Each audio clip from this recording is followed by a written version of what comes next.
Hey there. Tonight we're stepping into the shadows beneath the arena. Not the part they painted on vases or carved into marble reliefs. We're talking about the gladiators themselves. The ones who didn't choose the sand. Who survived not just the blade and the crowd, but the grinding machinery of spectacle itself. Who learned to read the politics of blood, the economics of entertainment, and the delicate art of dying just convincingly enough to live another day. No heroic deaths here, no noble sacrifices, just the quiet expertise of staying alive in a world designed to consume you. The small calculations, the careful alliances, the way you learned to fall that kept your organs where they belonged. The way you learned to make your pain look like someone else's victory, your endurance look like their entertainment. If this kind of steady, slow history helps you settle in for the night, feel free to like and subscribe, but only if it genuinely brings you peace. Let me know in the comments where you're listening from and what time it is. There's something oddly comforting about knowing who else is out there, falling asleep to the same quiet stories from long ago. Stories of people who found ways to remain human when humanity seemed like a luxury they couldn't afford. So adjust your pillow, maybe turn on some white noise if you like that gentle background hum. Get comfortable, and let's begin in a place that smells of olive oil, old sweat, and resignation. A place where time moves differently, where days are measured not in hours but in the space between one training session and the next, between one meal and another, between one name being called and hoping it isn't yours. The ludus sits just outside Rome, close enough that you can hear the city's distant hum on windless days, far enough that the screams from training don't disturb anyone who matters.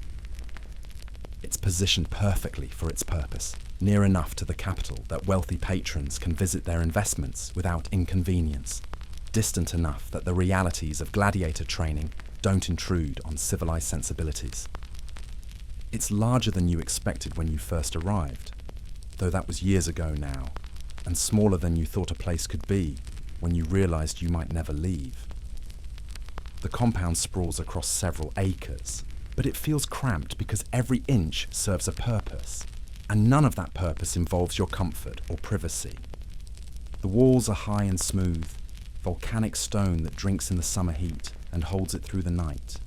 15 feet of dressed stone, topped with iron spikes that glint in the morning sun. No decoration, no art, just function. They're not trying to inspire you here. They're trying to contain you. The stones fit together so precisely that you can't find handholds, and the guards have told you, with casual brutality, about what happens to the bodies of men who try to climb them anyway. The main gate is solid oak, reinforced with iron bands, wide enough for supply carts, but designed more to keep people in than to welcome visitors. It opens only when necessary, and when it does, it moves with the slow, deliberate weight of something that was never meant to be opened quickly or quietly. The smaller gates around the perimeter are always locked, always watched, and built like the entrances to prisons, which is exactly what they are. Inside the walls, the complex is laid out with military precision.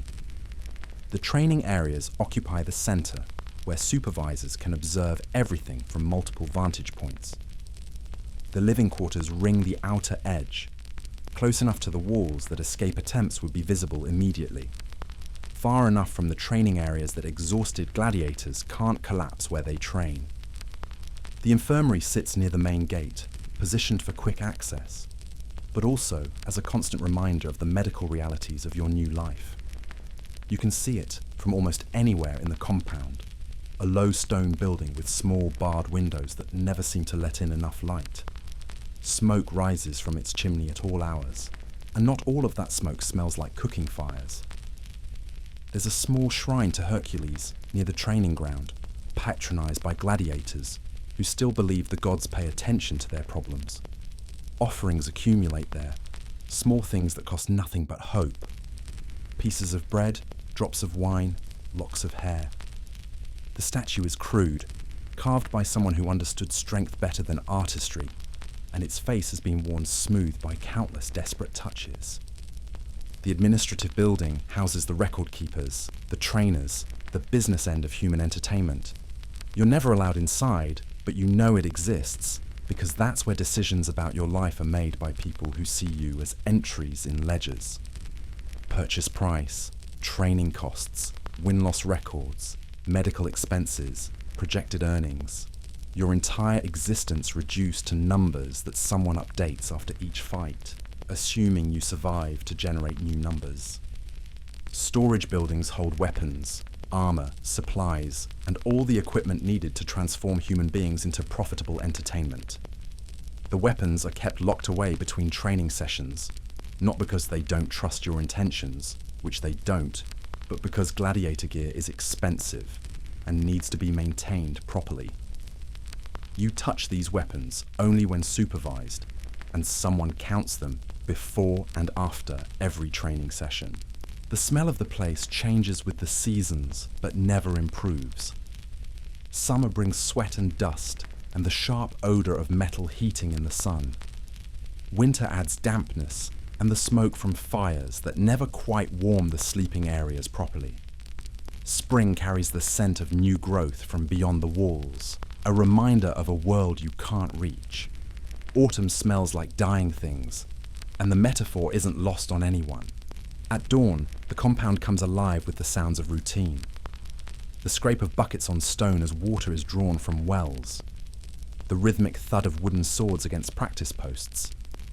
The shuffle of sandaled feet on packed earth. The occasional curse in a dozen different languages, followed by the sharp voice of a trainer restoring order. These sounds become the rhythm of your days, as reliable as sunrise and just as impossible to avoid. You wake before dawn because that's what your body does now, trained by months or years of routine that starts before the sun thinks about rising. The others are stirring too, a soft rustle of straw mattresses and quiet coughing. The sound of men reluctantly returning to consciousness and remembering where they are. The transition from sleep to waking is the worst part of each day. That moment when dreams of home and freedom dissolve into the reality of stone walls and wooden swords. No one talks much in the mornings, at least not at first. What would you say? Today might be the day. Always might be the day. You've learned not to think too far ahead. Not past the next meal, the next training session, the next time they call your name from a list that might be a training roster, or might be something else entirely. The wake-up call comes from a bell that sounds like it's been cracked since before you arrived. It clangs irregularly, as if whoever installed it was more concerned with function than music, which of course they were. By the third clang, you're expected to be sitting up. By the fifth, you're expected to be on your feet. The guards don't explain this system. You learn it by watching what happens to people who learn it slowly. The air in the barracks tastes stale and feels thick, like it's been breathed too many times by too many men. In winter, it carries the dampness that seeps through stone walls and settles into everything you own, which isn't much. In summer, it shimmers with heat that starts building before sunrise and doesn't relent until well after sunset. The windows are small and high, designed to let in light without offering views of the world beyond the walls. The barracks are long and low, built for efficiency rather than comfort. The ceiling is just high enough to let a tall man stand upright, assuming he doesn't stretch or reach for anything. Your sleeping space is barely wider than your shoulders, marked off from your neighbours by a thin wooden partition that wobbles when either of you moves. Privacy is a concept that doesn't exist here, but somehow men still try to create small spaces that feel like their own. You own almost nothing, and what you do own is catalogued and inspected regularly. A thin blanket, rough woven and dyed the colour of dried blood, though whether that's intentional or just the result of years of use by men who bleed professionally is unclear. The fabric is wool, but wool from sheep that clearly lived hard lives, processed by people who valued durability over softness. A wooden cup that's yours only because you've managed to keep hold of it through the daily chaos of meals and cleaning. and the occasional arbitrary reassignment of personal property that guards use to establish dominance. The cup is scarred and stained, carved from some dark wood that's harder than it looks. You know every groove and mark on its surface because you've held it during the long, empty hours when there's nothing to do but wait for something to happen. A small clay oil lamp that you're allowed to light only on special occasions, though you've forgotten what occasions might qualify as special anymore.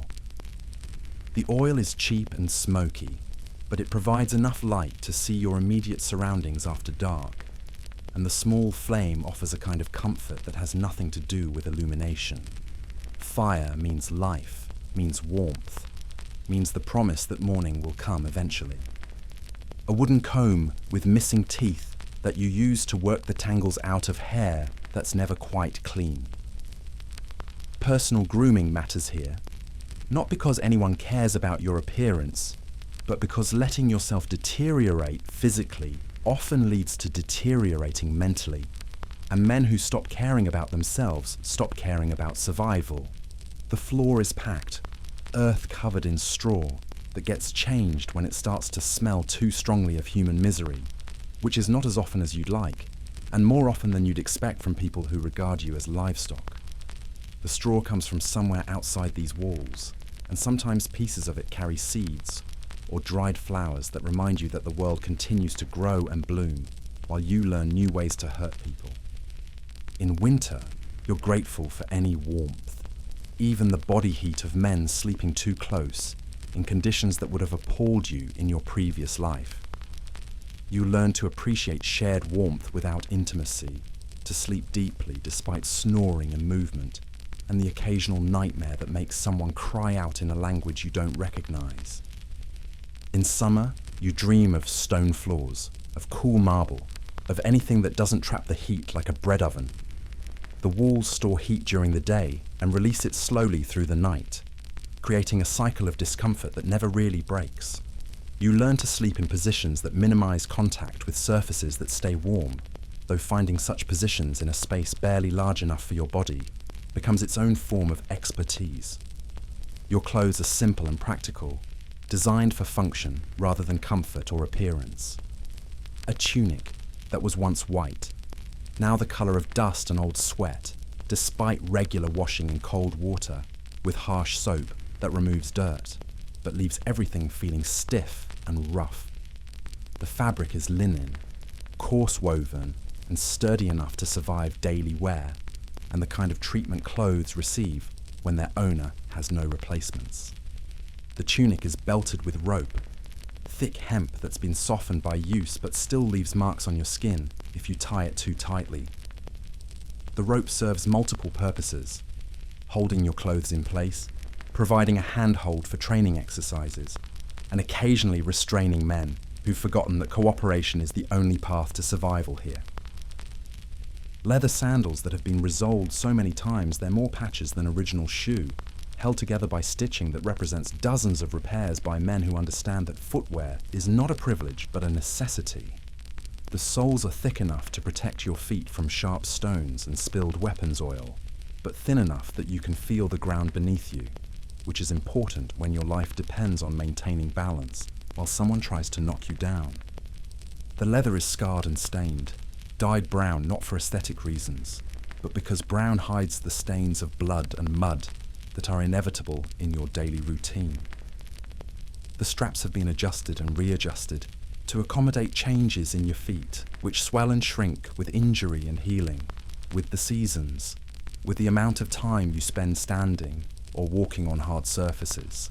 In the arena, you'll wear whatever costume they've assigned to your fighting style, your persona, in the elaborate theatre of death that Romans find so entertaining. But here, in the quiet hours before dawn, before the day's training begins, you're just a man in rough cloth trying to stay warm, trying to stay sane, trying to remember who you were before you learned to kill people for the amusement of strangers. The other gladiators are an odd collection, united by circumstance rather than choice, background, or even language. Some, like you, had their freedom taken away by conquest, capture, or circumstance. Prisoners of war mostly, though the definition of war becomes flexible when applied by people who need a steady supply of expendable entertainment. There's the debtor from Gaul, who chose this over a lifetime of servitude to creditors who would have worked him to death anyway, just more slowly and with less spectacle. He still calculates odds obsessively, trying to figure out probabilities of survival, as if gladiatorial combat follows mathematical rules that can be learned and exploited. It doesn't, but the illusion of control helps him sleep. The young Roman who killed a senator's son in a tavern fight and discovered that justice for the wealthy looks different than justice for the poor.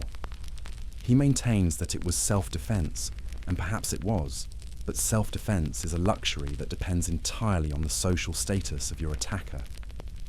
His family had money once, before the trial and the confiscations and the discovery that wealth means nothing when politics demands a sacrifice. A few volunteers, men who signed contracts thinking they understood what they were agreeing to, drawn by promises of glory, money, women, fame. They learned quickly that understanding and experiencing are different things entirely, that the contracts they signed were written by people who understood exactly what they were selling, while the buyers understood only what they wanted to buy. The volunteers are, in some ways, the most tragic. The rest of you have the comfort of knowing you had no choice, that survival here is a victory over circumstances beyond your control. The volunteers must live with the knowledge that they chose this, that they walked into this place with their eyes open. However poorly, they understood what they were seeing.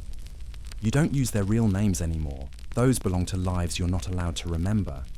Here, you're Thracian, or Mumio, or Retiarius, named for your fighting style, your equipment, your role in the story they want to tell in the sand. Your actual name sits in your chest like a stone you can't swallow and can't spit up. The Syrian was a blacksmith once, and his hands still move like they're shaping metal even when he's just eating his porridge.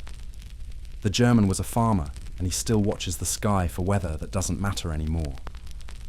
The Egyptian speaks Latin with an accent thick as honey and dreams, he says, of the Nile flooding at the proper time.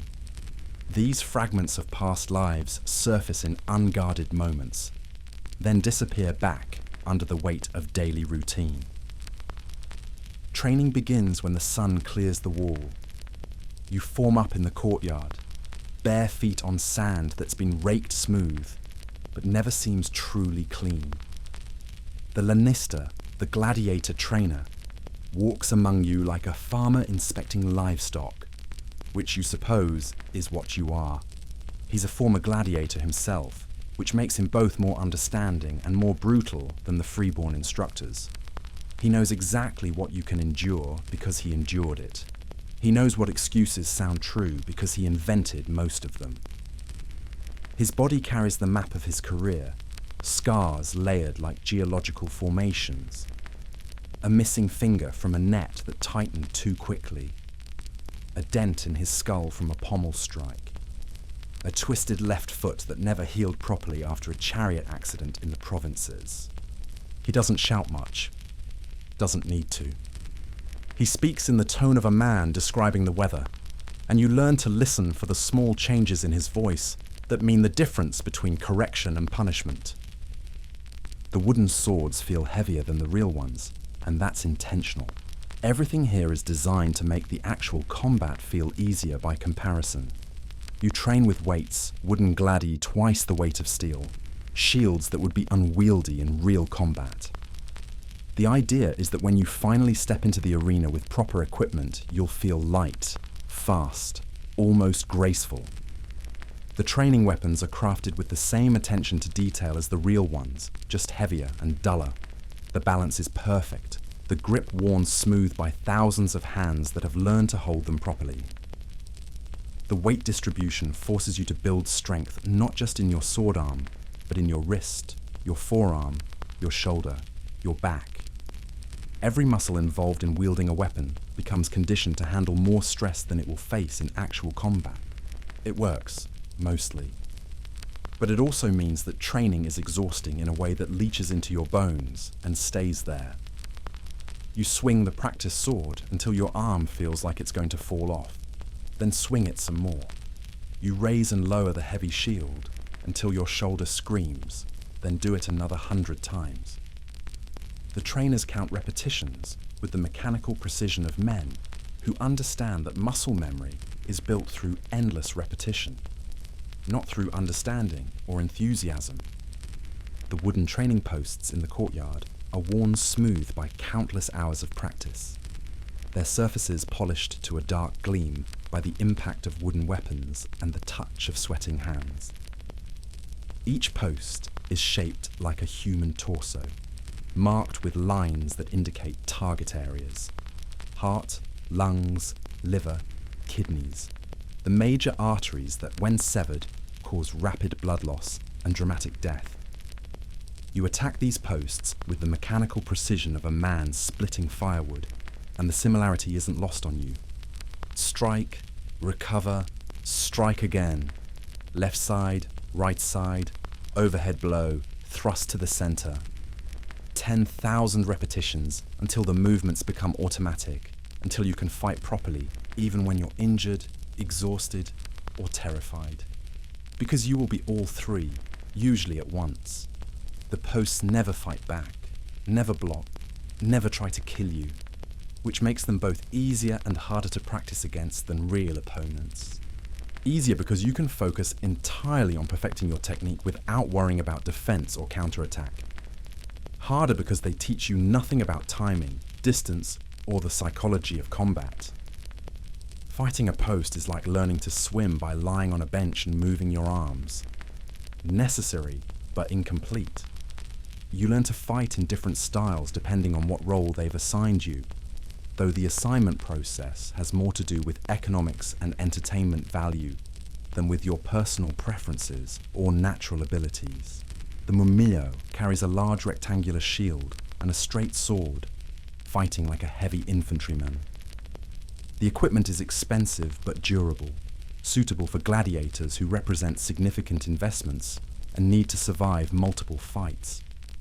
The retiarius has only a net, a trident, and a small buckler, relying on speed and distance rather than armor and strength. The equipment is cheaper, the training faster, the expected career shorter. Retiari die young, but they're cheap to replace, and their fights are visually spectacular, which makes them popular with crowds that want action over artistry. The Thracian fights with a curved sword and a small round shield, somewhere between the two extremes. Fast enough to be exciting, durable enough to provide return on investment. The curved sword requires different techniques than the straight gladius, focusing on slashing attacks rather than thrusting, on cutting muscle and tendon rather than piercing organs. But the style is just costume, really. Underneath all the specialized equipment and techniques, the real skill is simpler and darker. You're learning to hurt people efficiently, to read the small signs that tell you when someone is about to move, where they're likely to go, how they'll try to defend themselves. You're learning the anatomy of damage, which cuts disable and which cuts kill, how to make someone bleed dramatically without actually endangering their life. Because that's the secret they don't tell in the stories, the fundamental economic reality that shapes everything about gladiatorial combat. Most fights aren't meant to be fatal. You're not disposable livestock, despite what the crowd might think. You're expensive investments. It takes years to train a competent gladiator, and the costs add up quickly. Food, housing, medical care, equipment, training, administrative overhead. By the time you're ready for the arena, you represent a significant financial outlay that your owner wants to recoup over multiple fights. The economics are brutal but simple. A dead gladiator generates no future revenue. An injured gladiator requires medical care and time away from profitable fighting. A gladiator who fights convincingly but survives regularly can earn money for years, possibly decades. The math is straightforward, even if the implementation is complicated by the unpredictable nature of combat and the crowd's occasional bloodlust. So you learn to stage fight as much as you learn to real fight. how to make a shallow cut look like a mortal wound, how to fall dramatically without actually injuring yourself, how to surrender with enough dignity that the crowd feels satisfied, but not so much that they demand your death anyway. These skills are harder to master than actual combat techniques because they require acting ability on top of physical prowess. You practice falling in ways that look devastating but cause minimal damage. A shoulder roll that appears to be a collapse from fatal wounds. A stagger that suggests massive blood loss but actually indicates only fatigue. A stumble that looks like death but feels like controlled descent. These techniques save lives, but they also require perfect timing and considerable courage. Fake a death too early, and the crowd knows you're acting. Wait too long, and the fake death becomes real. The trainers teach you to read the crowd as much as you read your opponent. A restless audience wants blood and action, quick resolution and clear victory. A festive crowd wants spectacle and drama, elaborate costumes and theatrical combat. A bored crowd wants something, anything, to wake them up and justify their attendance. You learn to give them what they need, because your life often depends on their satisfaction. Reading the crowd requires a different kind of intelligence than reading opponents. Individual faces disappear in the mass of spectators, but the collective mood has its own rhythm, its own signals. The volume of their cheering, the pitch of their voices, the way they lean forward or settle back in their seats. These indicators tell you whether your performance is succeeding, whether you need to increase the pace, whether the crowd is building toward a demand for death or moving toward satisfaction with submission. The wooden training posts can't teach you any of this. Only experience in the arena can, which means that your early fights are as much about learning crowd psychology as about surviving combat. The gladiators who live longest are those who understand that they're not just fighters, but performers. Not just warriors, but entertainers. Not just survivors, but actors in an elaborate drama that the audience helps to write. The medical training is as important as the combat training, though it receives less attention from spectators and historians who prefer to focus on the dramatic aspects of gladiatorial life. You learn to recognize different types of wounds, to assess their severity quickly, to provide basic first aid to yourself and others. These skills might save your life someday, but they're also economically motivated.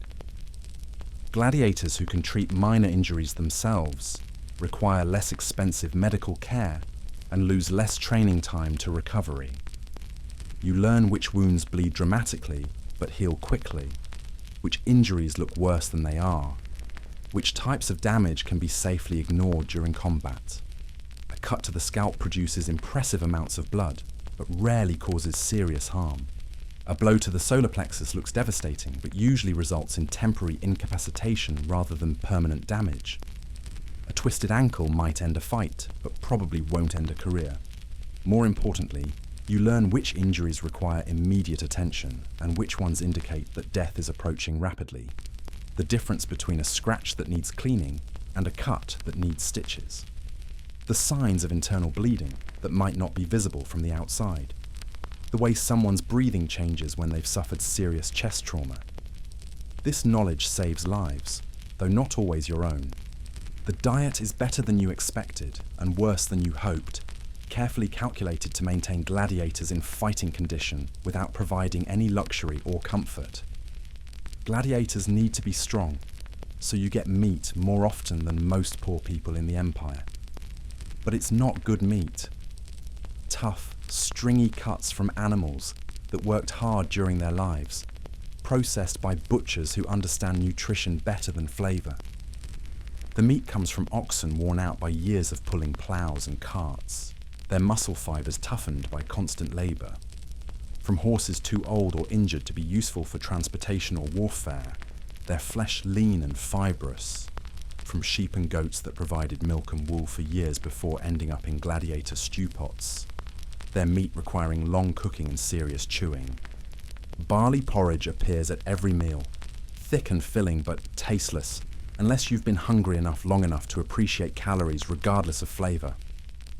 The barley is coarse ground, containing bits of hull and grit that crunch between your teeth and remind you that this food is about function, not pleasure. Sometimes it's flavoured with salt, occasionally with herbs, rarely with anything that might be called seasoning. Beans provide protein when meat is unavailable, which is more often than the diet plans suggest, and less often than your body wants. Lentils, chickpeas, black beans that have been stored too long and take hours of soaking before they become chewable. They're filling and nutritious, but they also cause digestive problems that make close quarters living even less pleasant than it already is. Onions appear regularly, not because they improve the flavour of anything else, but because they're cheap, store well, and supposedly prevent disease. Raw onions with meals, cooked onions in stews, onion broth when nothing else is available. They make your eyes water and your breath offensive, which might actually be a defensive advantage in close combat. Rough bread, dark and dense, baked from grain that's probably been stored too long, but still provides the energy you'll need for training and fighting. The bread is heavy and requires serious chewing, made from flour that contains more chaff than any free person would tolerate. Sometimes it's day old, sometimes several days old, occasionally so stale that it needs to be soaked in water or broth before it becomes edible. Watered wine that tastes like vinegar, and probably is, since wine that's gone bad is cheaper than wine that's still good. And gladiators represent a market for beverages that can't be sold to paying customers. The wine provides calories and a small amount of alcohol that might help with pain management, but it also contributes to dehydration and doesn't improve the taste of anything else you're required to eat. You eat when they feed you, and as much as they give you, because hunger is a distraction you can't afford during training. And you never know when the next meal might be delayed by punishment, administrative confusion, or simply the convenience of guards who have other priorities. You learn to eat quickly, efficiently, without much pleasure.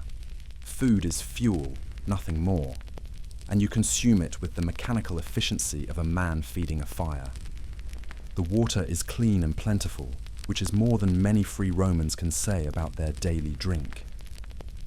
Clean water is essential for maintaining gladiators in fighting condition, so it's one area where your owners don't economize. It comes from wells that are tested regularly, stored in containers that are cleaned frequently, and distributed in portions that are adequate if not generous. You drink when water is available, and as much as they allow you, because thirst is a distraction you can't afford during training, and dehydration can mean the difference between a successful fight and a fatal mistake. Water is also necessary for cleaning wounds, washing equipment, and maintaining the basic hygiene that prevents disease from spreading through the barracks and destroying valuable property. The medical care is both better and worse than anything you experienced as a free man, depending on the severity of your condition and its impact on your economic value. Better, because there's always a doctor available. Men who understand trauma and injury in ways that village healers never could. Worse, because their job isn't to heal you completely, just to get you functional enough to fight again. The doctors here are professionals, trained in Alexandria or Athens or Rome, educated in the treatment of wounds and the maintenance of human bodies under stress. They understand anatomy, know which injuries are fatal and which ones only look fatal, can set bones and stitch cuts and drain infected wounds with the efficiency of men who've done these procedures thousands of times. But they also understand economics. Their job is to maximize the useful life of expensive property, not to restore you to perfect health or to eliminate all pain and discomfort. They treat what needs to be treated to keep you functional, and they ignore what can be safely ignored. A broken finger gets set if it's your sword hand, splintered if it's not. A cut that might leave a scar gets stitched if it's on your face, cleaned and bandaged if it's somewhere the crowd won't see. You learn to distinguish between injuries that need immediate attention and ones that can wait until after the next fight, the next training session, the next time the doctor has nothing more important to do. A deep cut gets sewn up quickly before it festers, because infection can kill you, and kill you slowly enough to be expensive. A bruised rib gets ignored unless it's broken, because bruises heal themselves and don't interfere with basic fighting ability.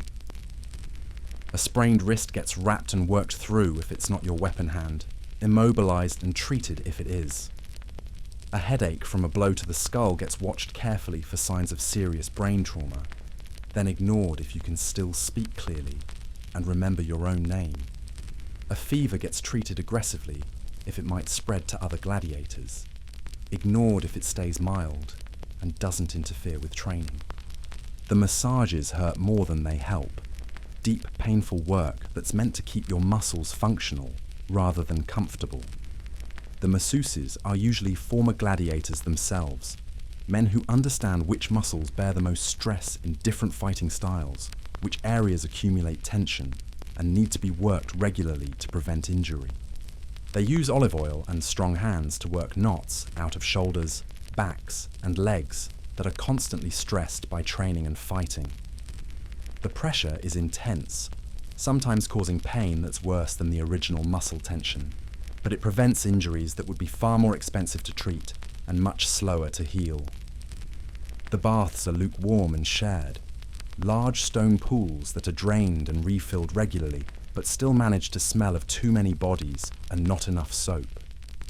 The water is warm enough to clean effectively, but not hot enough to be relaxing, maintained at a temperature that serves hygienic purposes without providing comfort or luxury.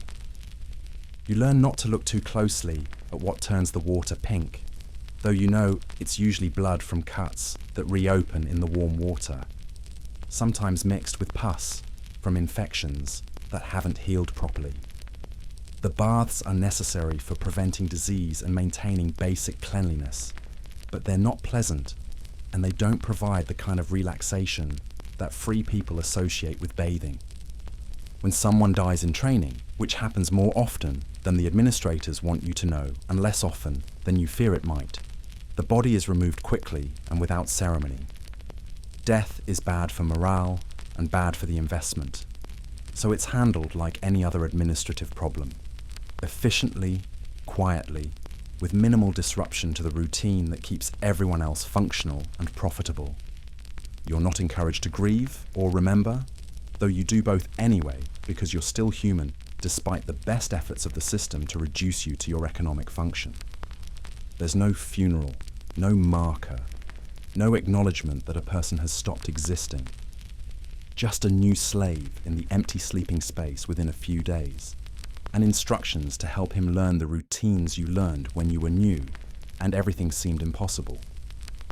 This teaches you something about your own death that you try not to think about too carefully, but that influences every decision you make about survival and resistance, and the daily choice between cooperation and rebellion. You are replaceable, not unique, not special, not possessed of any quality that couldn't be found or trained into someone else given enough time and money and patience. Your death would be inconvenient and expensive, but not catastrophic. Your owner would write off the loss against taxes, purchase a replacement, and continue operating with minimal disruption. Your fellow gladiators would mourn you briefly, then focus on their own survival, because grief is a luxury that might get them killed. Your name would be scratched off lists, your belongings distributed to others who need them, your sleeping space reassigned. Understanding this is both liberating and terrifying.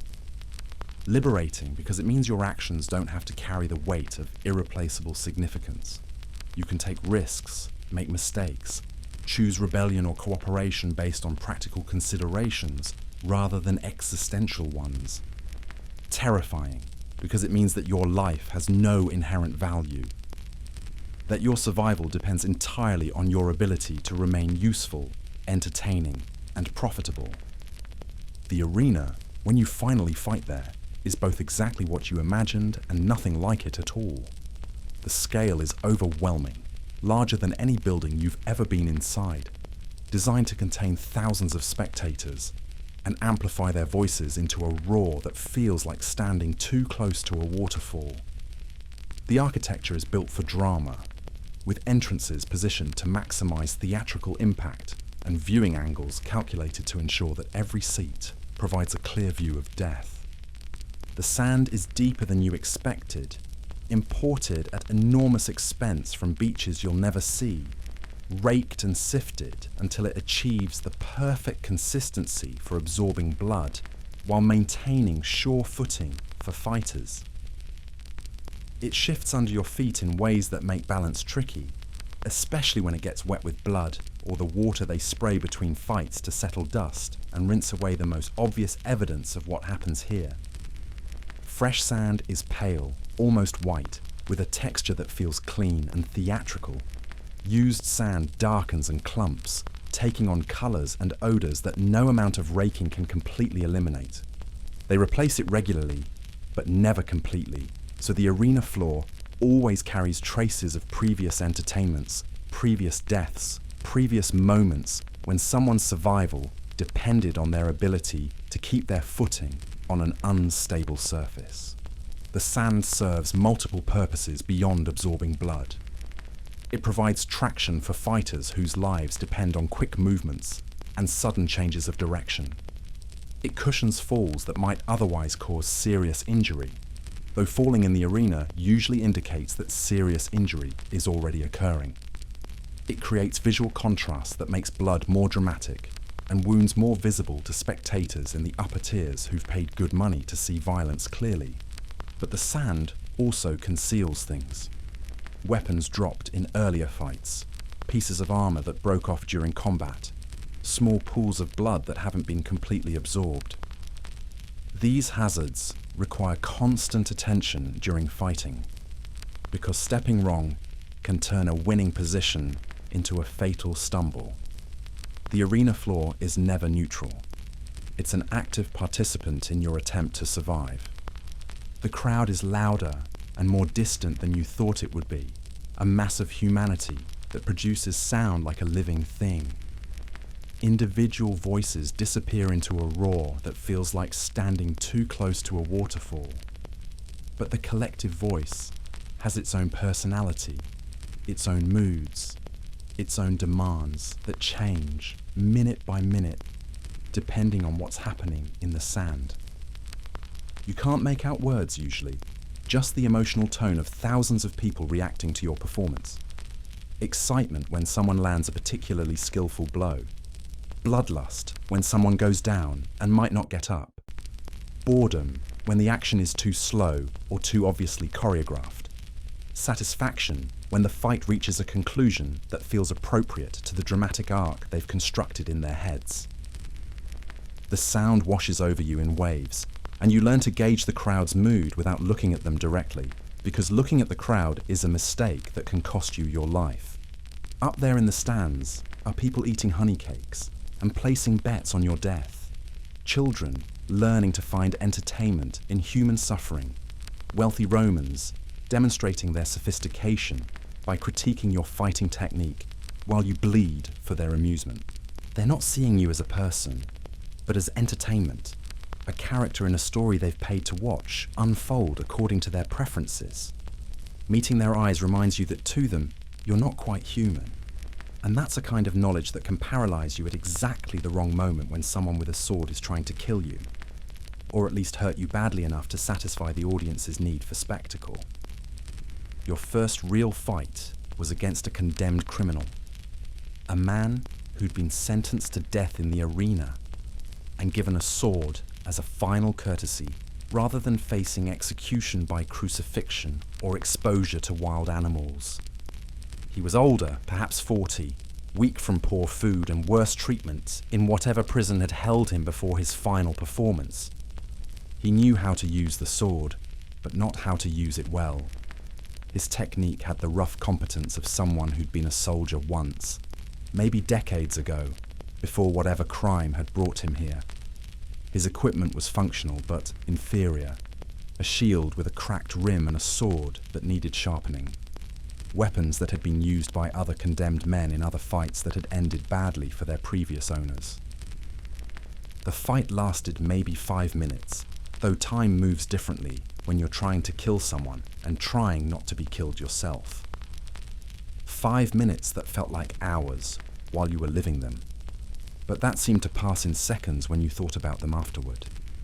He fought defensively, knowing he was going to die but hoping to die well, to provide enough entertainment to earn a quick end rather than a slow one. When he went down, he stayed down, and the crowd's roar told you that they were satisfied with your performance and his death. You had done what was expected, provided spectacle, demonstrated skill, given the audience their money's worth in terms of violence and drama. But the applause felt hollow, earned through the elimination of a man who had never chosen to be your enemy. You felt sick for days afterward, not because of the violence, which was less traumatic than you'd expected, but because of how easy it had been, how little the man's life had weighed against the crowd's need for entertainment. You understood then that you weren't just fighting for your own survival, but participating in a kind of ritual murder that an entire civilization had decided was not only acceptable, but necessary for social cohesion and political stability. Most of your fights after that were against other gladiators, professional matches between trained fighters who understood the rules, spoken and unspoken, that governed combat in the arena. These were safer in some ways, more dangerous in others. Safer because your opponent wasn't trying to actually kill you, just defeat you convincingly enough to satisfy the crowd and the officials who determined whether you lived or died. More dangerous because they knew how to fight as well as you did, sometimes better. They understood the same techniques you'd learned, the same strategies for survival, the same methods for making combat look more deadly than it actually was. Fighting another gladiator meant facing someone who might be able to hurt you seriously while trying to create the illusion of mortal combat for an audience that wanted blood, but would prefer not to see expensive investments destroyed unnecessarily. You developed what the trainers called arena instincts, a collection of small habits and automatic responses that kept you alive in situations where conscious thought was too slow to be useful. Always know where the sun is, because its position affects what you and your opponent can see clearly, and being blinded at the wrong moment can turn a minor mistake into a fatal one. Keep your feet moving, because a stationary target is an easy target, and because movement suggests aggression and vitality to an audience that's constantly evaluating your performance. Watch your opponent's eyes, but not too closely, because good fighters learn to lie with their gaze, to look where they're not going to attack while preparing strikes that come from unexpected directions. Listen to the sound of the crowd to understand how the fight is progressing from their perspective, which might be different from your own assessment, but is ultimately more important for your survival. A rising roar means someone has landed a good blow or is about to, and you need to know whether it's you or your opponent who's providing the entertainment. A disappointed murmur means the action is too slow, and you need to increase the pace before the audience becomes restless enough to demand blood. Laughter means someone has done something clumsy, and if it wasn't your opponent, it was probably you. You learn to control your breathing, to manage pain, to think clearly when adrenaline was making your hands shake and your vision narrow to a tunnel focused only on immediate threats. Combat breathing, deep and steady, that keeps oxygen flowing to muscles and brain even when fear and excitement are trying to make you hyperventilate or hold your breath entirely. Pain management becomes a skill as important as sword work because you'll be hurt in every fight. And the question is never whether you can avoid pain, but whether you can function effectively despite it. Small cuts that burn and distract, bruises that limit range of motion, impacts that cause temporary blindness or disorientation. Learning to compartmentalize pain, to acknowledge it without being controlled by it. To continue fighting when every instinct tells you to curl up and protect yourself. Clear thinking under pressure might be the most important skill of all, because combat is problem solving at lethal speed. Your opponent presents you with a series of problems, his attacks, his defenses, his positioning, his timing. You have to solve these problems while he's simultaneously trying to solve the problems you're creating for him. And the first person to fail at this mental exercise is likely to end up bleeding in the sand. Most importantly, you learned how to lose gracefully, because most fights end with someone on the ground, and it might be you despite your best efforts and most skillful performance. The crowd's decision about whether you live or die often depends more on how you handle defeat than on how you achieved it. Surrender is an art form that requires perfect timing, appropriate theatricality, and a precise understanding of the audience's mood. Beg too, obviously, and they'll despise you as a coward, unworthy of their respect or mercy. Show too much defiance, and they'll want you punished for failing to acknowledge their power over your life. The trick is to display dignity in submission, to acknowledge their authority while maintaining enough self-respect to be worth sparing, to demonstrate that you understand the seriousness of your situation without appearing either pathetic or rebellious. The thumb signal everyone talks about, thumbs up for life, thumbs down for death, is more complicated than the simplified version that survives in popular stories. The crowd gives signals, sometimes thousands of different gestures that have to be interpreted by officials who may or may not care about the crowd's preferences. But the final decision belongs to whoever is hosting the games and paying the bills. Sometimes that's the emperor, when the games are important enough and the political situation delicate enough to require imperial attention. Sometimes it's a wealthy magistrate trying to buy popularity with spectacular entertainment. Sometimes it's just a local authority who's discovered that bread and circuses are cheaper than actual governance and more effective at keeping the population distracted from real problems. They consider many factors beyond your performance and the crowd's preferences. How much you cost to replace, which depends on your training level, your win-loss record, your drawing power with audiences. Whether the crowd really wants blood or is just caught up in the moment, which requires experienced judgment about mob psychology and crowd dynamics. How many gladiators have already died today because too many deaths make the audience restless and too few leave them unsatisfied?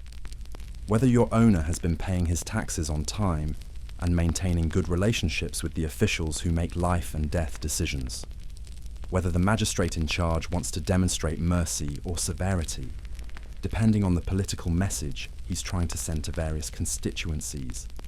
Whether there are enough replacement gladiators available to maintain the training and fighting schedule, or whether sparing you serves operational needs that have nothing to do with your individual merit.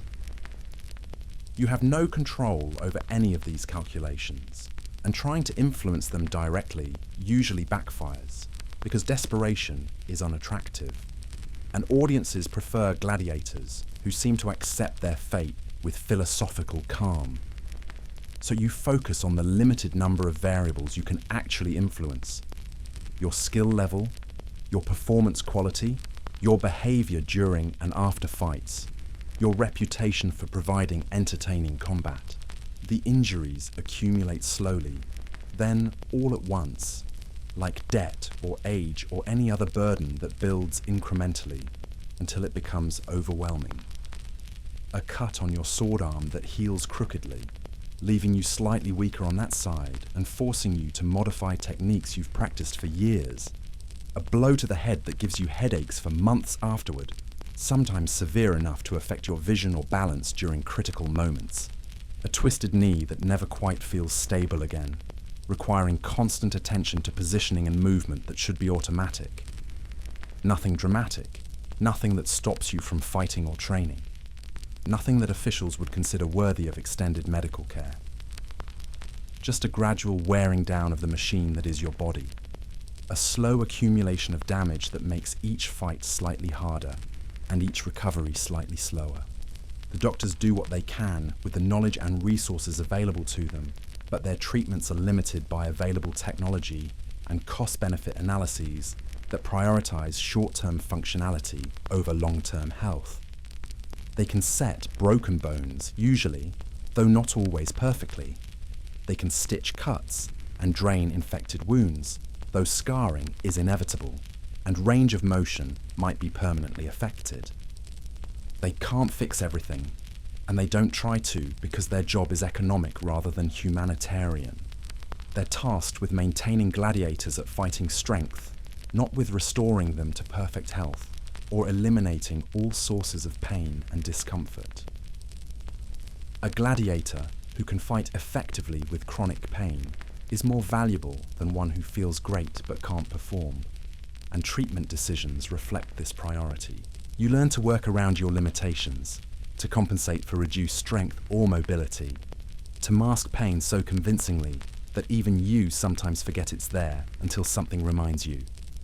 Fighting with injuries becomes a specialized skill that separates experienced gladiators from newer ones, who haven't yet learned to distinguish between pain that indicates serious damage and pain that's just uncomfortable. You develop techniques that minimize stress on weak points, fighting styles that accommodate your specific collection of accumulated damage. If your left shoulder can't take overhead impacts anymore, you learn to position yourself so that those impacts are less likely to occur. If your right knee wobbles under pressure, you develop footwork patterns that reduce the pressure on that joint. Most importantly, you learn to hide weakness from opponents who might exploit it and from officials who might decide that a damaged gladiator is too expensive to maintain. Weakness is vulnerability, and vulnerability in the arena often translates directly into death. So you become an expert in your own deterioration, cataloging each new limitation while learning to compensate for it so effectively that observers can't tell you're fighting at anything less than full capacity. The arena teaches you things about yourself that you probably didn't want to know. Things about courage and cowardice, about the distance between what you thought you believed and what you actually believe when your life depends on it. You discover that you're capable of violence that would have horrified your younger self, that you can hurt people efficiently and without hesitation when survival requires it.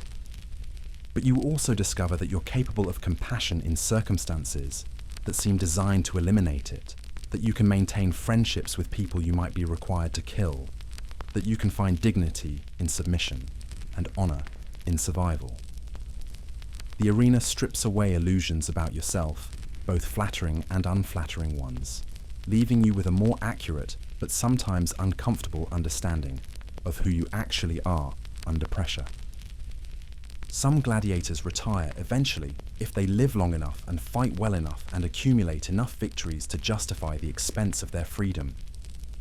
It doesn't happen often, and when it does, it's usually to someone who's been fighting for years, whose body is so worn down by accumulated damage that freedom comes with a built-in expiration date. The wooden sword that symbolizes retirement is carved from olive wood, polished smooth, and presented in ceremonies that emphasize the rarity and honor of survival, rather than the practical reality that most freed gladiators don't live much longer than those who die in the arena. Freedom at 40 after 20 years of combat isn't the same as freedom at 20 with a whole life ahead of you.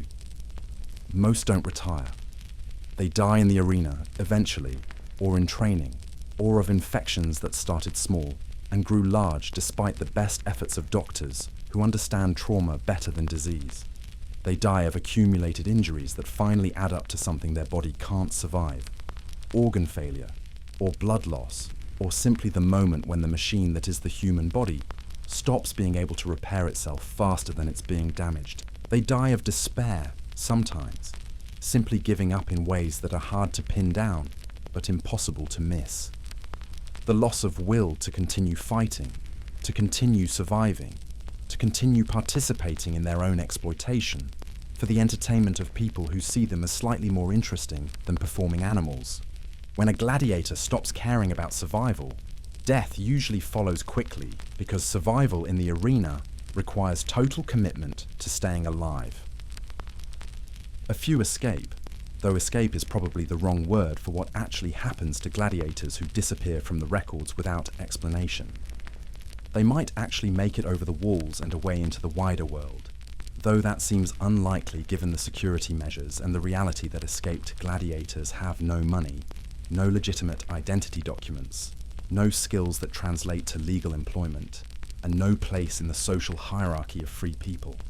More likely, they simply decide to stop existing as gladiators and start existing as corpses, choosing suicide over continued participation in a system that treats them as renewable resources.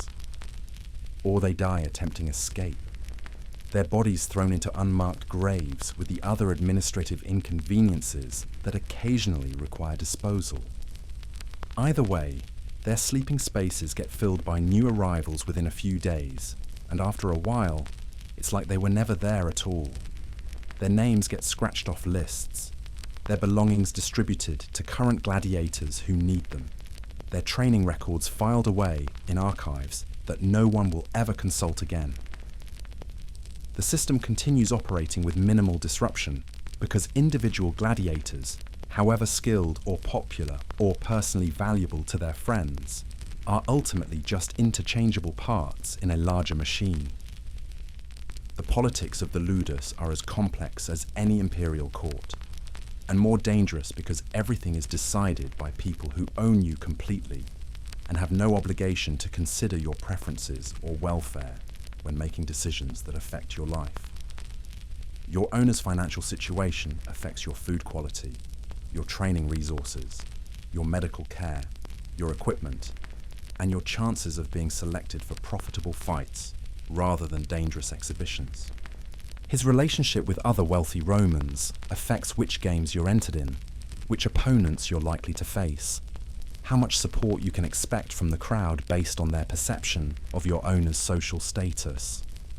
A gladiator owned by a respected citizen gets better treatment than one owned by a social climber or someone who's fallen out of favour with important people.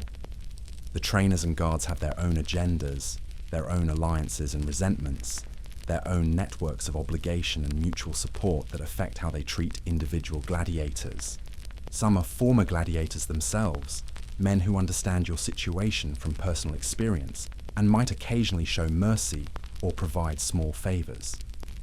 Others are freeborn citizens who view gladiator work as a necessary but distasteful job, and who take out their resentment about their own limited options on the people they're paid to control. Staying on the good side of the right people can mean the difference between life and death, but figuring out who the right people are requires a kind of social intelligence that's difficult to develop when you're constantly exhausted, in pain, and focused on the immediate requirements of survival. You have to learn to read personalities, motivations, and power relationships while appearing to be focused entirely on training and fighting. You learn to be useful without being threatening, grateful without being servile, strong without being intimidating. You learn to navigate the complex web of relationships that determines your daily reality, even though you have no real power within that web, and your position can change instantly based on factors completely outside your control. The other gladiators are simultaneously your greatest allies and your greatest threats. The only people who truly understand your situation, but also the people you might be required to fight, hurt, or kill if the entertainment schedule demands it. You train together, eat together, sleep in the same building, share the same fears and hopes and limited pleasures that make survival bearable. You depend on each other for companionship, for small favors, for the kind of human connection that prevents you from forgetting that you're still a person, despite the best efforts of the system to reduce you to your economic function. But you also know that any one of them might be your opponent in the next games, and that your survival might depend on your willingness and ability to hurt them effectively. This creates a strange kind of friendship, intense but temporary, deep but limited by the knowledge that circumstances beyond anyone's control might force you to choose between your own life and your friends. You care about these men, but you can't afford to care too much. You trust them, but not completely. You share your fears and hopes, but not all of them, because complete honesty might create emotional vulnerabilities that could be exploited later. Some gladiators form partnerships, informal but binding agreements to help each other whenever possible, and to fight only reluctantly if circumstances force them to face each other in the arena. These alliances provide a kind of stability in an otherwise chaotic existence, a promise of mutual support that makes daily survival easier and long-term planning possible. Sometimes these partnerships last for years, providing emotional support, practical assistance, and the psychological comfort of knowing that someone else has a vested interest in your survival. Sometimes they end in the arena when administrative decisions or crowd preferences force former friends to fight each other seriously without the possibility of mutual survival that characterizes most gladiatorial combat. When partnerships end in death, the surviving partner often struggles with guilt, depression, and the kind of moral confusion that comes from being forced to participate in the destruction of someone you cared about. Some gladiators never recover from these experiences, losing the will to fight effectively and dying in subsequent matches. Others use the grief and anger as motivation, fighting with increased intensity until they either earn their freedom or die attempting to do so. The guards are mostly former soldiers, men who understand violence as a practical tool, but don't necessarily possess the psychological sophistication required to control people effectively without relying entirely on fear and brutality. Some are decent enough, treating gladiators like valuable property that needs to be maintained in good condition, rather than despised enemies that deserve punishment for existing. Others seem to take personal pleasure in gladiator suffering, finding small ways to make daily life more difficult than it needs to be, imposing arbitrary rules and punishments that serve no practical purpose beyond demonstrating their authority over people who can't resist or retaliate. These guards are dangerous because they're unpredictable, liable to escalate minor infractions into serious punishments based on their mood rather than any consistent policy. You learn to read individual guards quickly and adjust your behavior accordingly, understanding that what works with one might be disastrous with another. With some, you can risk small jokes, casual conversation, or minor requests for favors. With others, you keep your eyes down and your mouth shut, understanding that they're looking for excuses to demonstrate their power in painful ways. The social hierarchy within the guard force affects how individual guards treat gladiators, because guards who feel insecure about their own position often compensate by being particularly harsh with people who rank below them. New guards, older guards whose physical abilities are declining, guards whose background or ethnic origin makes them targets of discrimination from their colleagues. These men often take out their frustrations on gladiators who can't fight back without facing severe consequences. Understanding these dynamics helps you predict behavior and avoid situations that might result in punishment.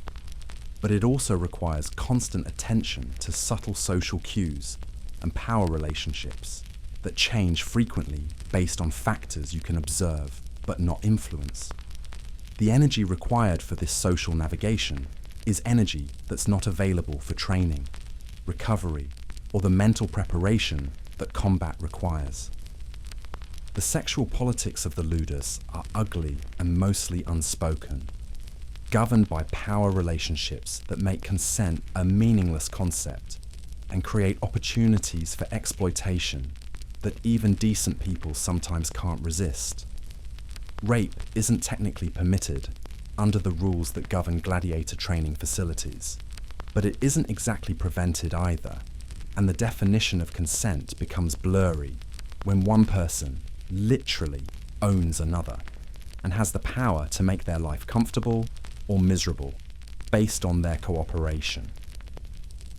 Some guards and trainers abuse their positions in predictable ways, using their authority to coerce sexual favors from gladiators who have no realistic option to refuse without facing retaliation that might include reduced food rations, assignment to dangerous fights, denial of medical care, or simply increased harassment that makes daily life unbearable.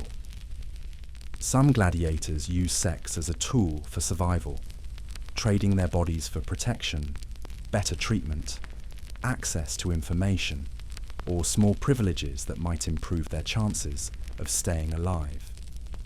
These transactions are rarely discussed openly, but everyone knows they occur, and everyone understands that moral judgments about them are luxuries that people in desperate situations can't afford. You try to stay clear of these transactions when possible, but it's not always possible to avoid situations where refusing sexual advances is more dangerous than accepting them. Sometimes participation in sexual hierarchies is the price of inclusion in groups that provide safety, support, and the kind of social connection that makes survival psychologically tolerable. Sometimes cooperation is explicitly required as a condition of receiving medical care, food supplements, or assignment to fights where survival is more likely than in the alternatives. You make compromises you never imagined you'd need to make, and you try not to think too carefully about what those compromises cost you in terms of self-respect, personal autonomy, or psychological health. The women in the ludus are mostly slaves as well, working in the kitchens, the medical facilities, the laundry areas, and other support functions that keep the gladiator training operation running smoothly. A few are gladiatresses, female fighters who perform in special exhibitions that combine athletic competition with sexual spectacle for audiences who find the idea of women fighting erotic as well as entertaining. Female gladiators face all the same physical dangers that male gladiators do, plus additional risks that come specifically from being women in an environment where sexual violence is common and female bodies are seen as existing primarily for male pleasure. Their training is often less thorough than men's, their equipment frequently inferior, their fights designed more for erotic appeal than for fair competition. They're also more likely to face opponents who aren't trying to stage fight, but are actually attempting to inflict serious damage, because some male gladiators and condemned criminals see fighting women as an opportunity to express frustrations about their own powerlessness through violence against people they perceive as even more vulnerable than themselves. The relationships that form between male and female slaves are complicated by the knowledge that neither person has control over their own life, much less their partner's. Love becomes a luxury that few can afford, though it happens anyway, usually in secret and usually ending in separation, when one or both partners are sold, transferred, or killed. Pregnancy is particularly dangerous for female slaves because it makes them temporarily useless for work while requiring additional food and medical care that owners might not be willing to provide. Children born in the ludus belong to the owner, not to their parents, and are typically raised to become gladiators themselves, sold to other facilities, or put to work in support roles as they grow up. Watching your child disappear into the same system that's consuming you is a special kind of agony that makes many slaves decide that parenthood is too dangerous to risk. But human nature doesn't always cooperate with survival strategies, and relationships form anyway. Children are born anyway, and parents love them anyway, even knowing that love will probably lead to additional suffering. The religious life of the ludus reflects the strange position gladiators occupy in Roman society, despised for their profession, but also respected for their courage. Social outcasts who provide entertainment for the highest levels of society. Condemned men who are also celebrities whose names and fighting records are known throughout the empire. Some gladiators pray to Mars, the god of war, asking for strength and protection in combat, for the skill to kill effectively, for the luck to survive fights that others don't. Others pray to Fortuna, hoping for favorable odds in the lottery of life and death that determines who lives and who dies based on factors that seem to have little to do with justice or personal merit. A few pray to Nemesis, the goddess of revenge, though what exactly they want revenge against isn't always clear. The people who enslave them, the system that profits from their suffering, the circumstances that brought them to this place, or simply the unfairness of a world where some people live in luxury while others die for entertainment. The mystery religions are popular among gladiators, particularly the cult of Mithras, which promises salvation through struggle and sacrifice, concepts that have obvious appeal to men whose daily lives consist entirely of struggle and sacrifice. The idea that suffering has meaning, that death might not be final, that present hardships might lead to future rewards, provides psychological comfort to people who have little control over either their suffering or their death. Some gladiators convert to Christianity, drawn by the promise of equality before God and the hope of resurrection that makes current suffering more bearable. The Christian emphasis on forgiveness appeals to men who've done things they need to forgive themselves for, including, but not limited to, the violence they've committed for the entertainment of strangers. The idea of a kingdom not of this world offers hope to people who've been systematically excluded from the kingdoms of this world, while the Christian focus on love and community provides an alternative to the isolation and competition that characterize most aspects of gladiator life. But religious observance in the ludus is always constrained by practical concerns and official policies that prioritize training and fighting over spiritual development. Prayer time is limited and often interrupted by administrative demands. Religious requirements can't interfere with training schedules or fighting assignments. You worship when you can, how you can, with whatever privacy you can manage, understanding that your spiritual life is subordinate to your economic function. The festivals and holidays that mark the Roman calendar usually mean games for the general population, which means fighting for gladiators, which means that some of you will be injured or killed while free people celebrate religious observances, military victories, imperial birthdays, or civic achievements. This gives you a complicated relationship with Roman culture and religion, because what the free population experiences as cause for celebration, you experience as increased likelihood of death. You participate in Roman civilization, but as a sacrifice rather than a celebrant, as an offering to the gods of entertainment rather than a worshipper seeking divine favor. The emperor's birthday means games. Military victories mean games. Religious festivals mean games. The completion of major public works means games. Any excuse for the wealthy to demonstrate their generosity and the poor to forget their problems for a day means games. And games mean that some number of gladiators won't see the next festival. You learn not to hope for peace, because peace is economically bad for the gladiator business. Wars provide prisoners who become gladiators. Civil conflicts provide condemned criminals who die in the arena for the entertainment of populations that need distraction from political problems. Economic prosperity provides wealthy patrons who sponsor elaborate games to demonstrate their success and buy popularity with spectacular entertainment.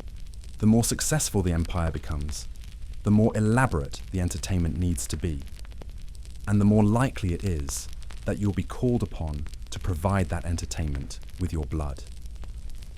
Imperial success translates directly into increased demand for gladiatorial combat, which means more fights, more injuries, more deaths, more opportunities for wealthy Romans to demonstrate their sophistication by critiquing your fighting technique while you struggle to stay alive. This is the final irony of gladiatorial life. Your suffering increases in direct proportion to the success of the civilization that enslaved you. Victory makes Romans hungry for more spectacle. Peace makes them bored and in need of artificial conflict. Prosperity makes them capable of affording increasingly elaborate and dangerous forms of entertainment. You are the price of Roman success, the cost of imperial achievement, the sacrifice that civilization demands to maintain its stability and coherence. Your blood pays for their bread, your death buys their circus. Your suffering sustains their sense of superiority and cultural achievement. And there's nothing you can do about it except survive one more day, win one more fight, last one more season, endure one more year, until time or circumstance or simple exhaustion finally releases you from the obligation to keep providing entertainment value with your life. The economics of gladiatorial combat are as brutal as the combat itself. Your property, bought and sold like any other commodity. Your value depends on your fighting skill, your crowd appeal, your health, your age, your willingness to obey orders. You can be traded, sold, given as a gift, used as collateral for loans. You have no say in any of these transactions. Your owner may be a wealthy individual looking for status and entertainment, a professional trainer running a business, or an imperial official managing state property. Their motivations affect how you're treated, what kind of training you receive, which games you're entered in, how much medical care you get when you're injured. A business-minded owner wants to maximize profit, which means keeping you healthy enough to fight, but not spending more on your care than necessary. A status-conscious owner wants impressive victories, which might mean better training and equipment, but also more dangerous opponents. An official owner might care more about fulfilling quotas than about your individual welfare. You learn to understand your economic position and work within it. A valuable gladiator gets better treatment than a replaceable one, so you try to make yourself valuable. You develop signature moves, cultivate relationships with crowd favorites, learn to give interviews that make you more marketable. But you never forget that your value is entirely dependent on your ability to risk your life convincingly. The moment you're no longer useful as entertainment, you become a liability that needs to be disposed of as cheaply as possible. The retirement you dream of might never come. Even if you earn your freedom, you'll be a former gladiator in a society that simultaneously admires and despises what you've been. Finding work as a free man is difficult when your only skills involve killing people for money. Many freed gladiators end up working as bodyguards, trainers, or soldiers. Occupations that keep them close to the violence they thought they'd escaped. Some open schools to train other gladiators, passing on their knowledge to the next generation of condemned men. There's a bitter irony in this, escaping slavery only to become a dealer in slaves, gaining freedom only to help others lose theirs. The lucky few might accumulate enough money and connections to start entirely new lives. They might move to distant provinces where their past is unknown, marry free women, raise children who never know what their father used to be. But these success stories are rare enough to be legendary.